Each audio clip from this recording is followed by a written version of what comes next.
Estamos começando a nossa transmissão ao vivo pela internet.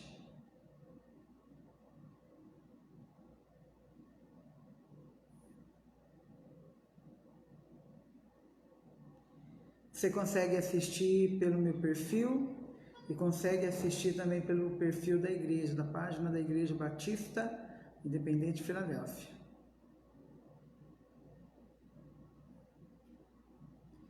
A gente quer trazer uma palavra de Deus para o seu coração, para o coração da igreja, que a gente não pode estar junto nem agora, mas não estamos juntos fisicamente, estamos juntos espiritualmente.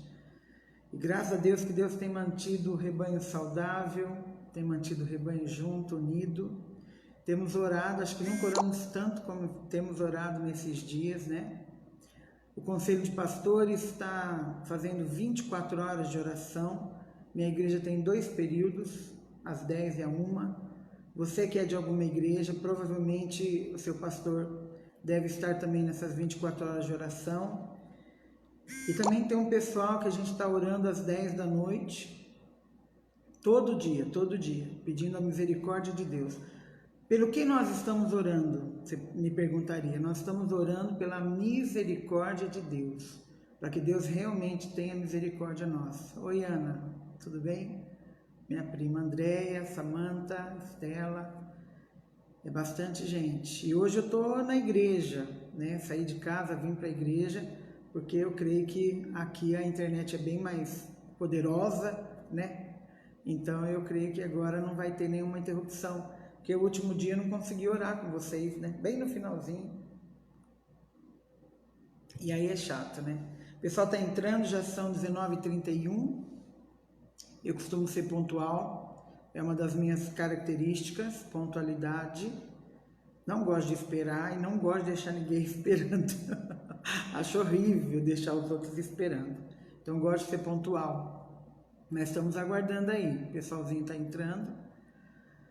E eu quero trazer uma palavra de Deus para o nosso coração nesses dias de tanta confusão. Gente do céu! Eu nunca experimentei um período na minha vida tão confuso como a gente está hoje. No meio dessa questão do vírus, né, do coronavírus, a gente está no meio de uma guerra política, que ninguém define direito o que é, um fala uma coisa, um poder fala uma coisa, outro poder fala outra coisa. E daí, o que a gente faz? É pedir para Deus, voltar para Deus, porque está difícil a gente se manter com a cabeça sã. Uma das coisas que eu mais me preocupo é você que está confinado, igual eu estou confinada, por ser grupo de risco, é manter a sanidade mental. E felizmente a internet tem sido um recurso muito bom. Mas o Matheus Mendes, um dos meus braços direito, comentou comigo, o que mais entende de internet, de mídia, ele comentou comigo que está sobrecarregado de tanta live que tem sido feita, é o recurso que nós pastores encontramos, né? Não teria muito como fazer diferente. Amém? Nós vamos então para a palavra, o pessoal está entrando, né? Antes da gente começar, já quero começar orando com você, tá bom? Vamos orar? Pai, nós entregamos esse tempo nas Tuas mãos, pedimos que o Espírito Santo venha, sente aqui do nosso lado, Pai. Como Ele está, eu creio que Ele está conosco em todo o tempo, e que essa palavra, Pai, ela possa falar ao coração de cada um que está do outro lado, coração ansioso, coração às vezes preocupado, alguma situação, ó Deus, particular, mas também uma situação comum, que é a do coronavírus, mas Deus, o Senhor é quem controla todas as coisas. Por isso que a gente vem até a Tua presença e pede que o Senhor esteja aqui com a gente, nos abençoando, nos direcionando e principalmente falando com cada um de nós. Fala com a gente, Pai. Fala conosco. É o que nós clamamos em nome de Jesus. Amém. Quero ler um texto da Palavra de Deus, queridos, que está lá em Zacarias 4, Velho Testamento. Você já fala assim, Velho Testamento. O velho é mais difícil, não é não, o velho é só a história dos milagres que Deus fazia e faz até hoje, né? Mas os milagres do Velho Testamento, a história do povo de Israel, eu sou formada em história, eu amo história, então eu me dou muito bem com o Velho Testamento. E a palavra que Deus ministrou no meu coração hoje é uma visão que Zacarias teve, lá no capítulo 4 do livro dele, lá na Bíblia, o penúltimo livro do Velho Testamento. Zacarias, a Bíblia fala que ele teve uma visão que um anjo falava com ele, despertou ele de um sono, e aí ele teve uma visão. E é isso que eu quero ler com você hoje, e eu quero falar sobre isso, sobre visão. E o tema dessa palavra hoje é o que você está vendo. O que você está vendo. Não falo da televisão, né? Da internet.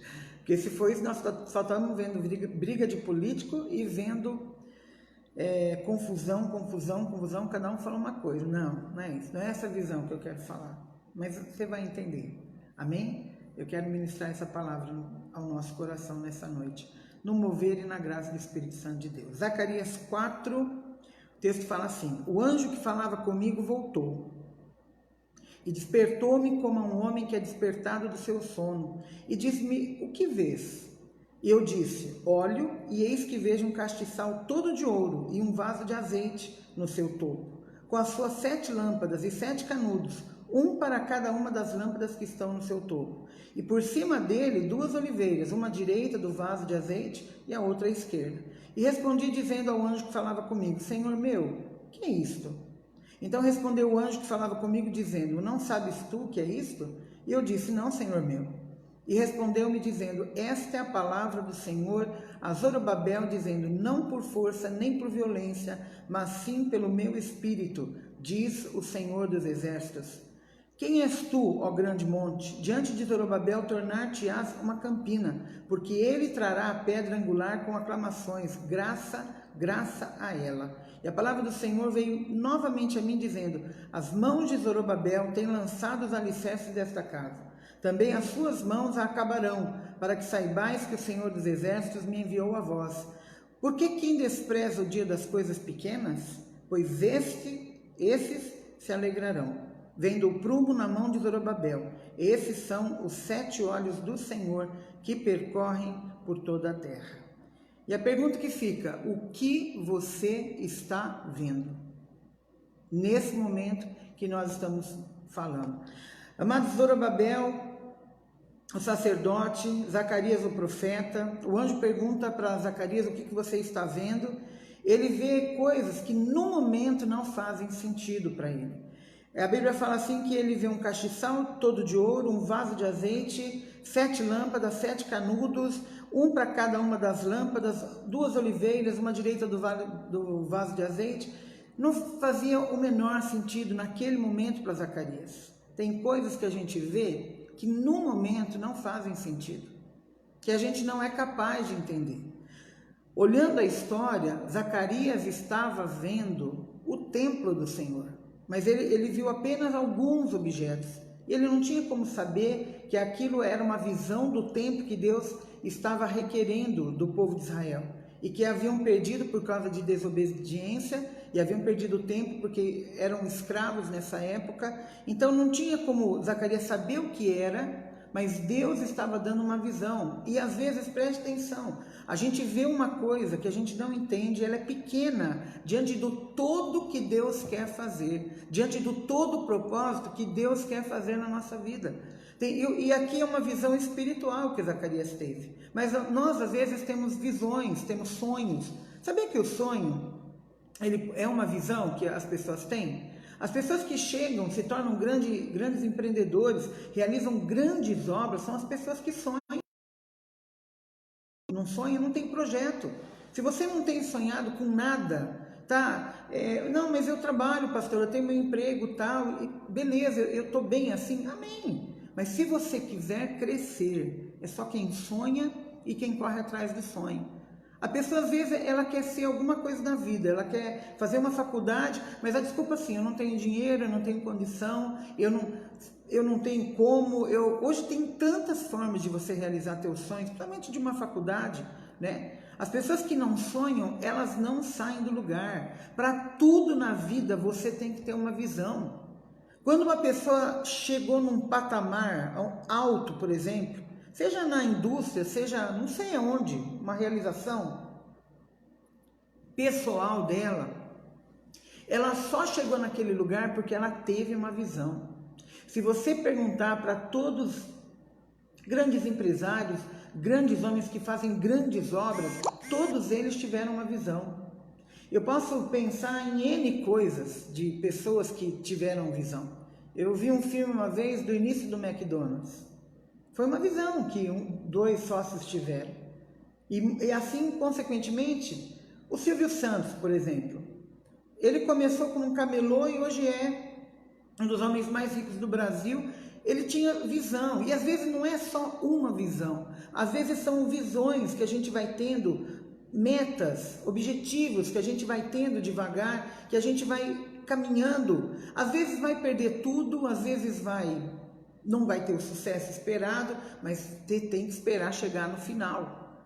Eu quero chegar no ponto de dizer para você que você nunca vai chegar num lugar, em algum lugar na sua vida, se você não tiver uma visão, se você não tiver um propósito e se você não tiver um sonho.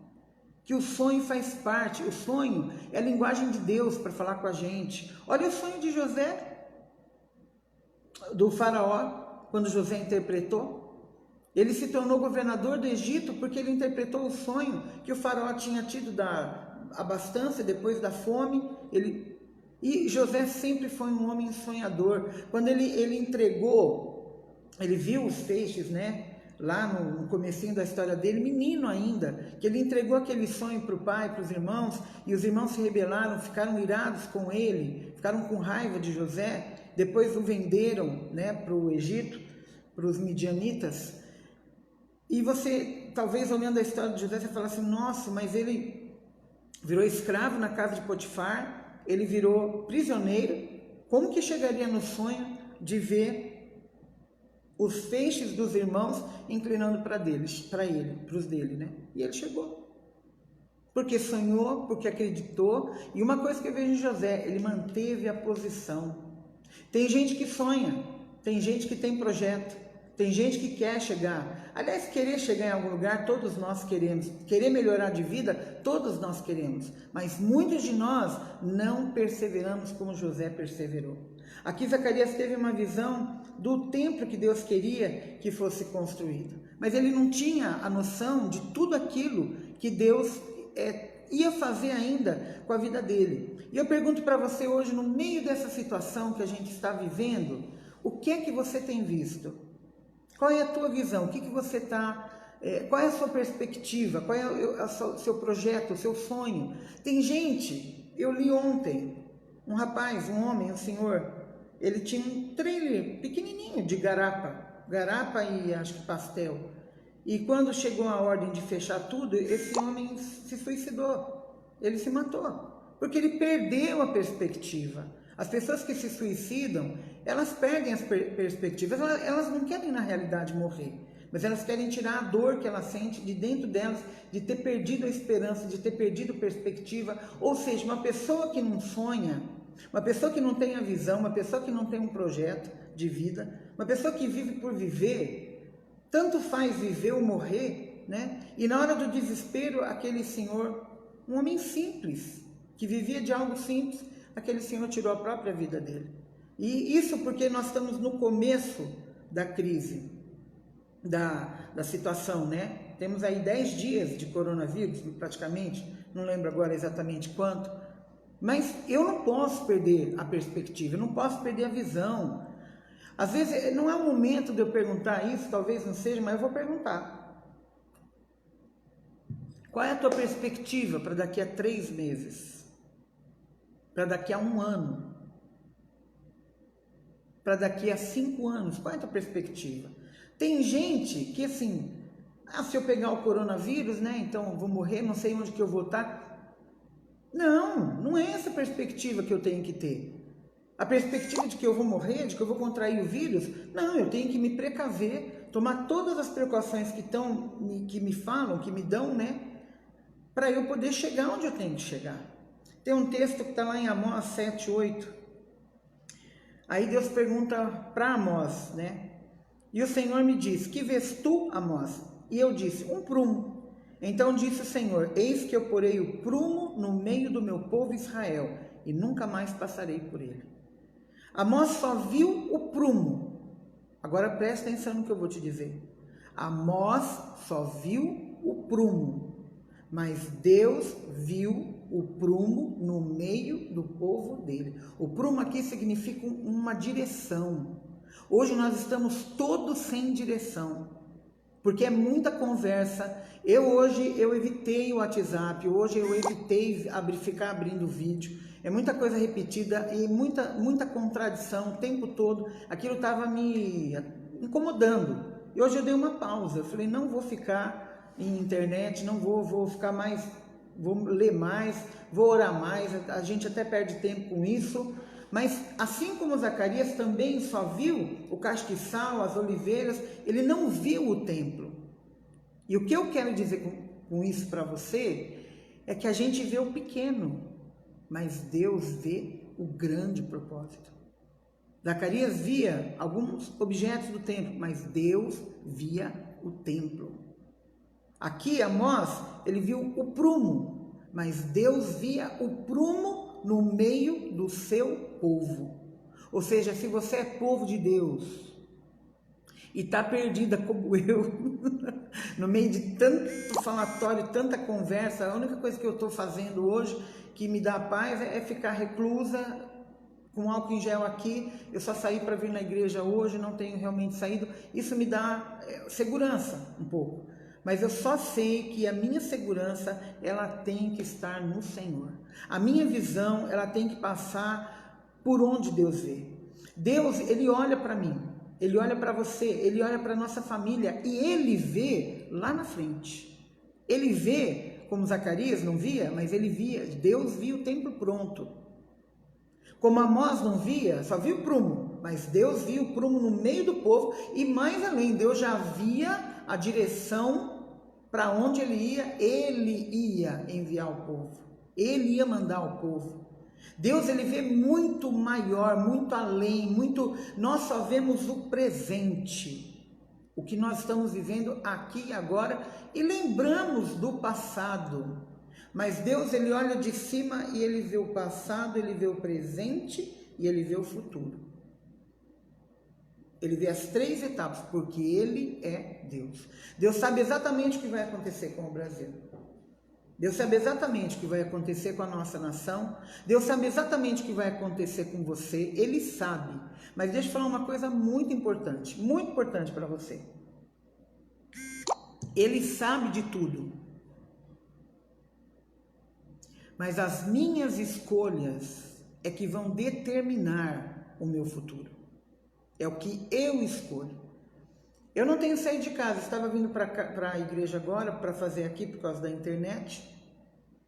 Virei uma esquina no caminho e para fora assim, ali tem um trailer de lanche que está fechado, acho que a pessoa não está funcionando, mas o dono, um senhor de idade, eu calculo que ali tem uns mais de 65 anos, sentado na porta, olhando o tempo. E a palavra é idoso, grupo de risco, se resguarda, desobediente. Você vai no mercado cheio de idosos, desobedientes. Eles estão fazendo uma escolha. Quem desobedece é uma escolha, e quem obedece é outra escolha. As minhas escolhas determinam os propósitos de Deus, se eles vão acontecer ou não na minha vida. E eu sempre vou afirmar para você, quem obedece a Deus, a palavra dele, vai chegar no propósito muito mais rápido. Se tem uma visão de Deus, pastor, eu não tenho uma visão, Deus tem uma visão para a sua vida. E não é uma visão ruim não, uma visão de bênção. Jeremias 29:11. Deus fala assim, porque eu bem sei os pensamentos que tenho a vosso respeito, diz o Senhor, pensamentos de paz, não de mal, para vos dar o fim. Não liga pra mim agora não, tá? Que coisa, né? Uma amiga minha lá de longe que tá ligando para mim. Ela não sabe que eu tô na live. Voltando, porque eu bem sei os pensamentos que tenho a vosso respeito, diz o Senhor, pensamentos de paz e não de mal, para vos dar o fim que esperais. Eu só preciso deixar Deus agir. Eu só preciso entrar no propósito de Deus. Eu não vejo nada às vezes. Eu vejo a mídia falando que morreu tanto, eu vejo que o vírus tem se espalhado, mas qual é o propósito que Deus tem para mim e para você? Muitas vezes as minhas decisões vão determinar, muitas vezes não, elas vão determinar, porque nós temos livre-arbítrio. Deus não tem pensamentos de morte para você, Ele tem pensamentos de bênção, Ele tem pensamentos de paz, como o texto diz, não de mal. Deus nunca pensa o mal para nós, Deus sempre pensa o bem. Deus sempre quer que a gente ande, como diz 2 Coríntios 5, 7, andar por fé, não por vista, mas não uma fé louca, uma fé onde eu faço, o que eu quero, eu não tenho medo do coronavírus, eu vou andar, eu vou na multidão, vou na aglomeração e não sei o quê. A grande discussão hoje, volta a trabalhar ou não volta a trabalhar? Morre do coronavírus ou morre porque não tem dinheiro? Agora o governo vai dar, decidiram, né? A Câmara decidiu, o governo federal vai dar um auxílio para quem estiver, mas uma pessoa que é autônoma vai ganhar 600, talvez 1.200 reais. Não vai ser talvez tudo que ela tenha, né? Mas não, o que ela ganha é mais às vezes, mas ela vai ter que se virar um pouco com isso, ela vai ter que ter visão, ela vai ter que ter perspectiva. Você não pode caminhar na vida, mesmo diante de uma guerra como a que nós estamos travando, você não pode caminhar sem ter uma perspectiva, porque você vê pequenininho, eu vejo isso daqui, mas Deus vê a obra pronta, Deus vê o projeto pronto, Deus vê o destino. Destino não existe, né, queridos? Destinos é Deus que determina, mas é você que determina se você vai obedecer ou não. E aí você vai travar a linha por onde você vai chegar, onde você tiver que chegar. E amados, quando Jesus chamou os discípulos, primeiramente ele chamou 4, depois ele chamou 12. E dali ele foi pregando nos 3 anos de ministério, foi fazendo a obra dele, aí ele morreu na cruz, mas ele ressuscitou, aleluia. E lá no começo de Atos, fala que ele derramou o Espírito, chamado Pentecostes, ali havia 120 pessoas, então assim, os discípulos dele não eram muitas pessoas. Mas o cristianismo, ele é uma religião até não tão antiga, porque ele nasceu com Jesus, ele tem 2.000 anos de idade. E há religiões na Índia, há religiões na Ásia, que têm muitos anos. É muito mais antiga até que o cristianismo.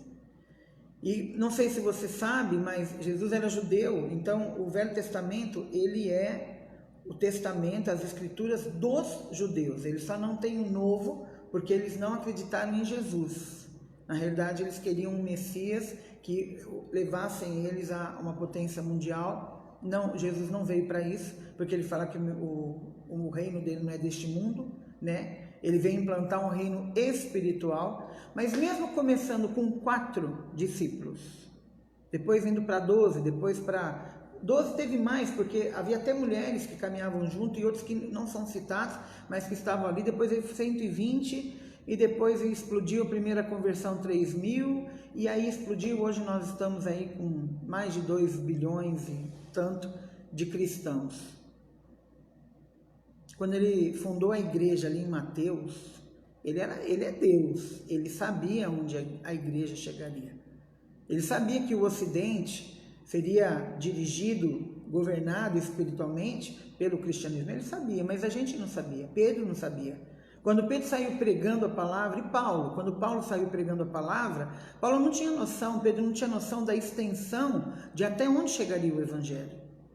Mas eles obedeceram, eles aceitaram, eles tiveram uma visão ali para o local, sem imaginar que um dia eu estaria aqui falando numa internet, falando de Jesus, 2.000 e alguns anos depois que ele veio, e o evangelho se espalhando cada vez mais na face da terra. Eles não tinham essa visão.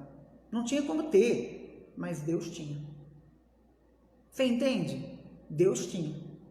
Deus tinha essa visão de que ia chegar até um tempo em que a terra vai ser tomada por um avivamento, vai ser tomada pelo Evangelho, porque Ele é a verdade. Jesus é a verdade, o caminho e a vida. Deus sabia disso. Jesus sabia porque Ele é Deus, mas os discípulos não sabiam.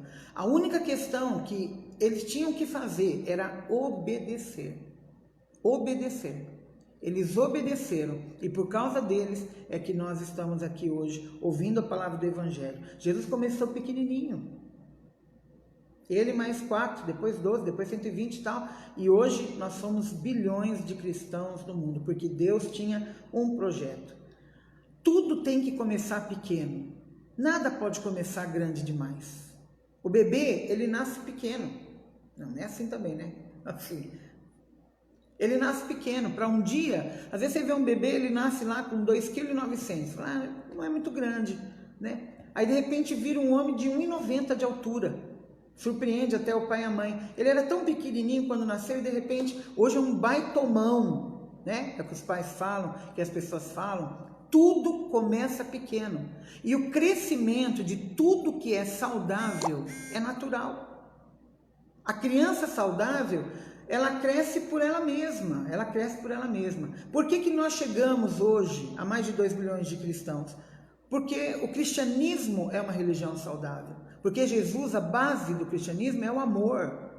Não é a competitividade, não é o egoísmo, como nós vemos tanto hoje em dia, principalmente nessa questão de coronavírus, né? Saqueando supermercado, comprando, quem pode comprando.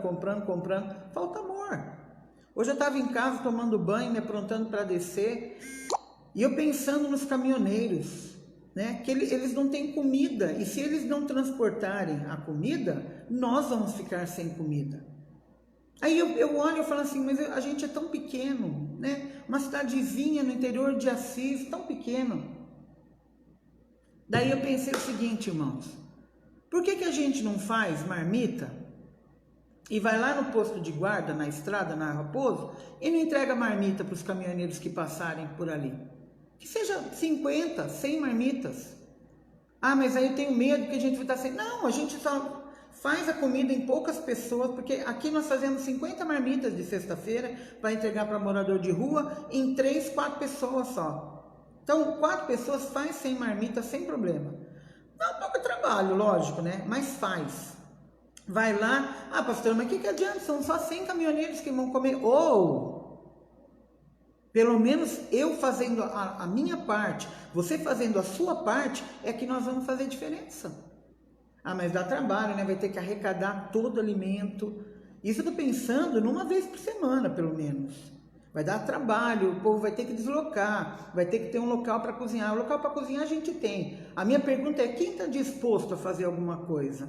Ou está aí só dando palpite no Facebook, está aí só metendo pau, ou é no Bolsonaro, ou é no Dória, ou é não sei quem, mas não põe a mão na massa para fazer uma marmita para entregar para um caminhoneiro que está transportando a comida que a gente vai comer. Mas só 100, pastor, é muito pouco. Não é muito pouco. Porque sabe por que não é muito pouco? Porque cada um tem um pedaço, tem uma parte para fazer. Talvez a nossa parte é 100 marmitas, são 100 marmitas. Amém? Não tem problema, já é muito bom se cada um de nós fizer um pouquinho.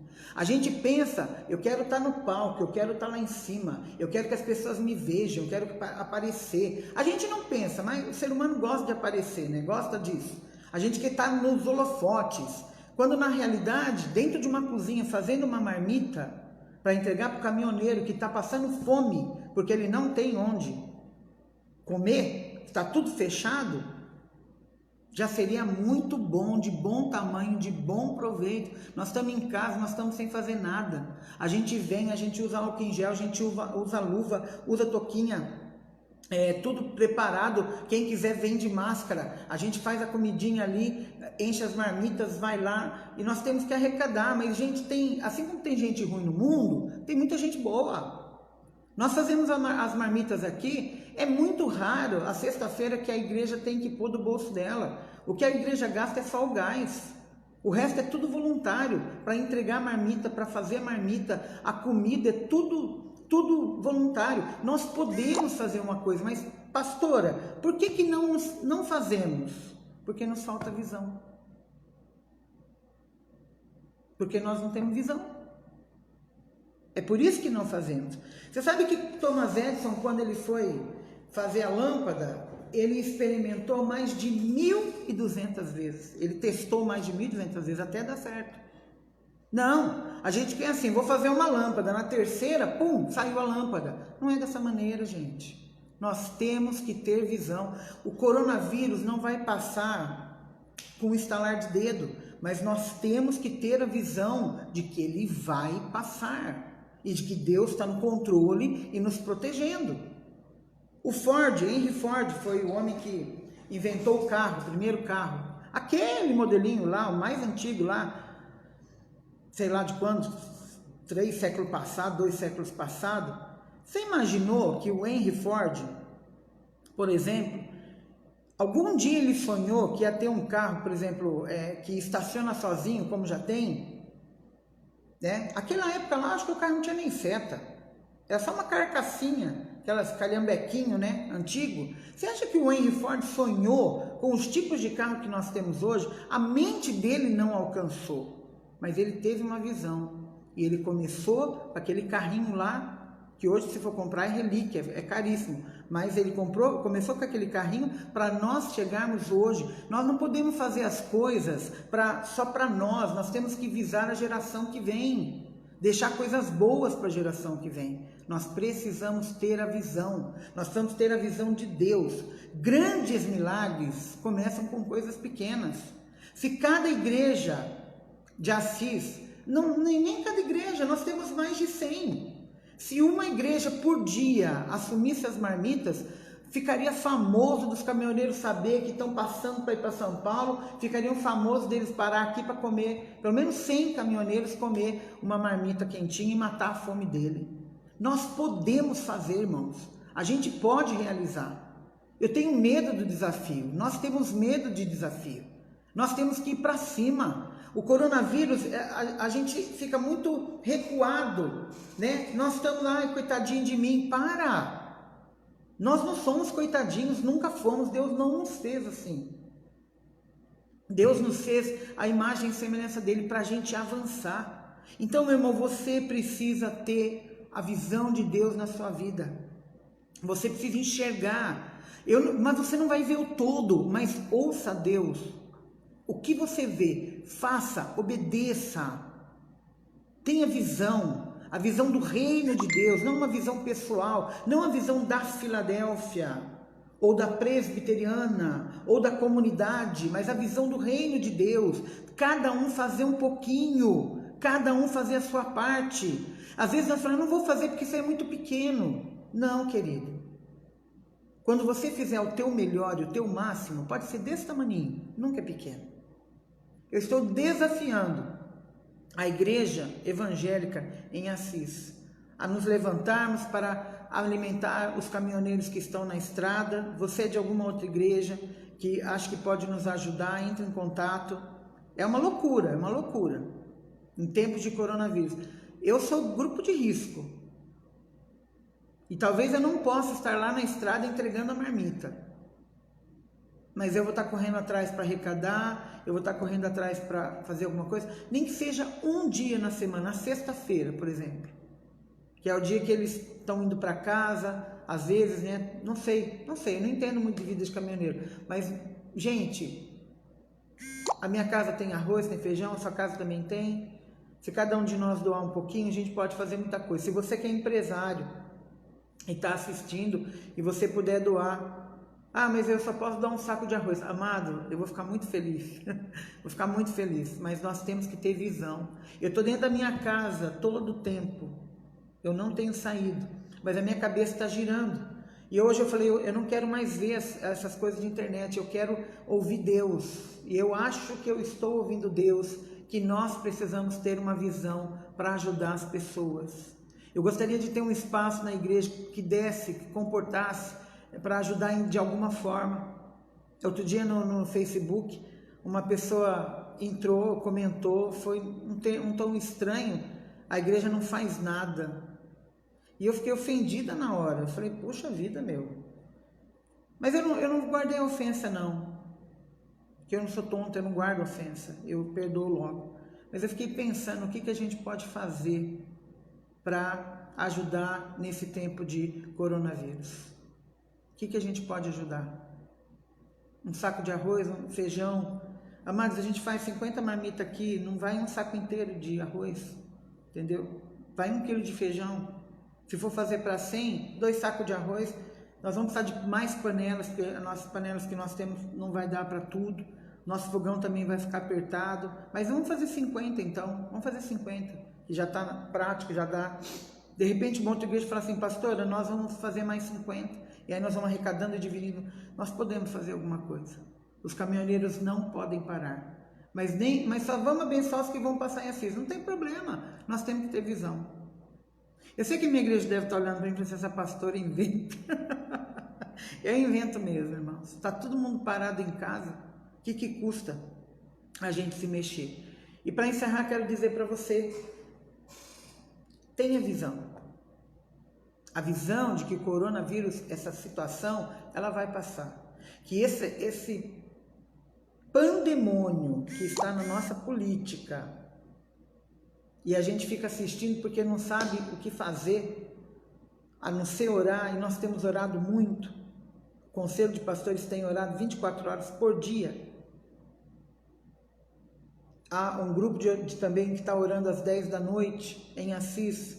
Então, assim, a igreja ora, mas a igreja pode fazer alguma coisa. Nós podemos fazer alguma coisa.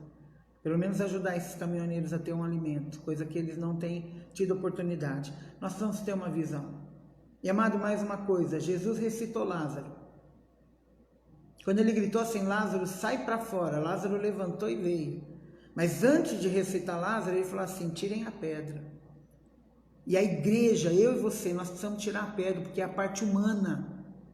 A parte de ressuscitar o morto, Jesus fez. Lázaro, levanta e vem para fora. Mas a parte da pedra foi aquele povo que teve que se mover. Quando foi multiplicar o pão, Jesus poderia ter feito surgir pão na mão dele. E ele falou, vê o que vocês têm. E aí vieram com um pãozinho, um peixinho. Ele multiplicou. Ele fez o milagre, porque só ele faz o milagre. Eu não faço, você não faz. Mas se cada um de nós fizermos a nossa parte e tirarmos a pedra para que Lázaro ressuscite, você pode ter certeza que a parte dele, da grande visão, a parte dele ele vai cumprir, ele vai realizar. Tenha uma grande visão, se ocupe. Não fique em casa assistindo repórter, assistindo televisão, vendo internet o tempo todo, enchendo a tua cabeça de confusão. Leia a Bíblia, pega um livro bom para você ler, enche teu coração de coisas boas, ouça músicas que elevem o teu espírito, a tua alma, né? Se levante para fazer alguma coisa, não fique parado. Vamos fazer a comida para dar para os caminhoneiros. Numa crise dessa, como que nós vamos arrumar alimento? Vamos arrumar. Dá 1 quilo, dá 2 quilos, cada um dá um pouco.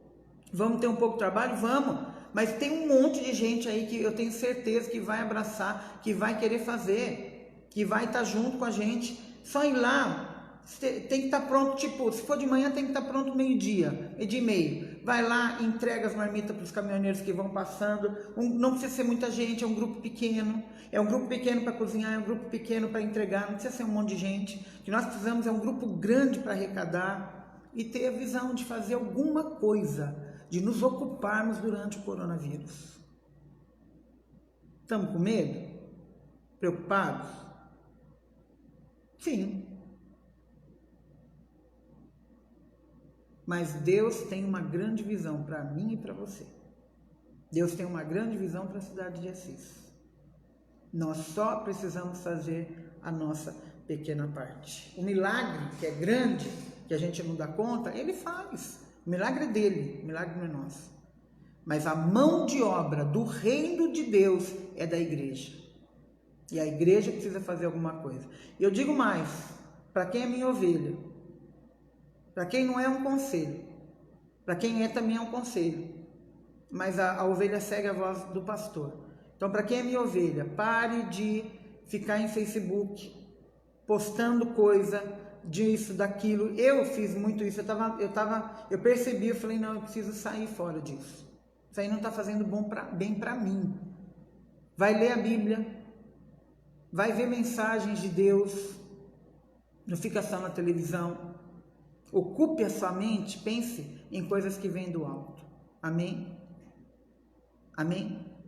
Tenha a visão de Deus para você. A tua visão é pequenininha, é o candelabro, é a oliveira, é nananã, mas a visão de Deus é o templo pronto. A minha visão é pequenininha, eu tenho que me precaver, eu tenho que usar o álcool em gel, eu tenho que tomar bastante líquido, eu tenho que usar máscara. Essa é a minha visão. E a grande visão de Deus, Ele me protege. A maior visão de Deus é guardar a minha vida. Eu tenho que crer nisso, mas eu preciso ter uma visão. E Deus tem dado visão para nós. Para quem realmente não anda por vista, mas anda por fé. Amém?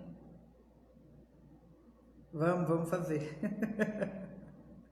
É doido, mas eu não consigo ficar sem servir o reino. Vamos fazer com muito cuidado, muito cuidado, muito cuidado. Também queria avisar a igreja, vai voltar, não vai voltar, nós vamos voltar devagarinho, sem atropelo. Essa questão de fazer a comida é porque nós não vamos envolver muita gente, né? São 4 para cozinhar ou 5 e 2, 3 para entregar somente, entendeu? Um de cada lado da pista, de repente, com as marmitas a gente transporta e a gente vai. Mas ó, quem é crente aí que está me vendo? Nós somos a resposta da grande visão de Deus para o tempo que nós estamos vivendo. A igreja é a resposta. Pequenininho, porque o grande pertence a Ele. Humano, porque o milagre pertence a Ele. Amém? Vamos fazer, vamos projetar, vamos fazer. Em nome de Jesus, é possível sim. É possível, se 2 igrejas se unirem, é possível. 3 igrejas, é possível. É possível fazer. Mas vamos fazer alguma coisa, vamos ter visão. Por favor, vamos ter visão. Amém? Foi um prazer falar com você. Foi uma alegria muito grande. A gente não vê, mas já passou 45 minutos. Né? Eu sou muito pontual. Tá bom? Que Deus possa abençoar teu coração, te encher de graça, de direção. E que Deus te dê a visão. Mas não é pequena não, uma grande visão. Hoje, uma grande visão que a gente teve, que é da nossa escola. Aquilo não é um comércio, aquilo é um ministério. Se nós ensinarmos crianças dentro dos princípios da palavra, daqui a 20 anos nós teremos enfermeiros, teremos prefeitos. Em todos os segmentos da sociedade, nós teremos crianças, adultos que foram formados dentro dos princípios da palavra. Essa é a visão da Escola Semente do Futuro. Sempre foi. Nunca foi o dinheiro. Ela nunca deu lucro, na realidade. Mas nós temos uma visão. E hoje, de repente, eu olho e parece assim, a visão acabou. Com a crise financeira, econômica, tanta luta, e de repente nós vamos morrer na praia. Eu não sei como, mas se a nossa escola é de Deus, ela vai sobreviver. Como? Eu não sei. Se a igreja é de Deus, ela vai sobreviver. Se você é de Deus e Deus tem um propósito para você na terra, desde que você obedeça e se resguarde, você vai sobreviver. É fé, não é andar por vista, mas é andar por fé. Amém? Posso orar com você? Fecha os teus olhos. Ou não fecha? Eu fecho porque eu gosto de me concentrar. Amém? Pai Santo, eu quero te louvar porque o Senhor está conosco, o Senhor está na direção, o Senhor tem dado graça, o Senhor tem dado força. E somente do Senhor poderia vir essa graça e essa força, Pai. Eu quero engrandecer o teu nome pela visão que o Senhor tem para nós, de nós, da igreja, da cidade. Eu creio que o Senhor tem visão para a cidade, que a CIS é rota de avivamento, não é essas coisas que as pessoas às vezes falam e tanto criticam, Pai, mas Deus dá-nos uma visão maior. Dá-nos uma visão de reino, dá-nos uma visão de fé, não de circunstâncias, mas de fé. E para as nossas vidas pessoais, Pai, abençoa todos aqueles que junto comigo estiveram durante esses 45 minutos, que a família deles estejam protegidas, que eles estejam protegidos, que eles sejam guardados, aqueles que são negociantes, Pai, aqueles que têm um comércio, uma empresa, que estão desesperados, Senhor, dá estratégia, dá sabedoria, guarda eles não vão passar necessidade. O Senhor é Jeová Jirê, o Senhor vai suprir, Senhor, as nossas vidas daquele que confia no Senhor, daquele que remove a pedra, que investe, que trabalha, daquele Deus que trabalha para o reino, que trabalha para sobreviver. O Senhor vai honrar, Deus, eu creio, porque a Tua palavra nos garante isso. Então nos ensina, Pai, a sermos fortes, ou melhor, seja forte por nós, porque quando estamos fracos é que o Senhor entra com a sua força, é que nós somos fortes. E todos aqueles que estiverem assistindo, Pai, eu profetizo em nome de Jesus, que o vírus não vai tocá-los. Eu sei que tem enfermeiros aqui assistindo agora, mas Deus não vai tocá-los em nome de Jesus, e nem a casa, nem a parentela deles, enfermeiros ou médicos ou qualquer um de grupo que esteja lidando com isso, Deus, que o inimigo e o vírus não os toque. Em nome de Jesus, dá-nos uma grande visão, mesmo que às vezes, Pai, pareça pequena, o Senhor sabe de todas as coisas. Teu é o reino, o poder e a glória para sempre. Nada escapa ao controle das tuas mãos. O Senhor reina soberano e altaneiramente sobre toda a terra, sobre toda a galáxia, sobre todas as coisas. O Senhor é rei. E nós queremos fazer a tua obra, por isso nós pedimos, nos ajude, Pai, em nome de Jesus. Amém. Amém. Deus abençoe tua vida, foi um prazer imenso ter você aqui com a gente, né? Que Deus nos traga para o centro da vontade dele e que realmente a gente possa ter a visão de Deus, amém? Deus abençoe tua vida, um abraço, fica na paz do Senhor. Vou desligar.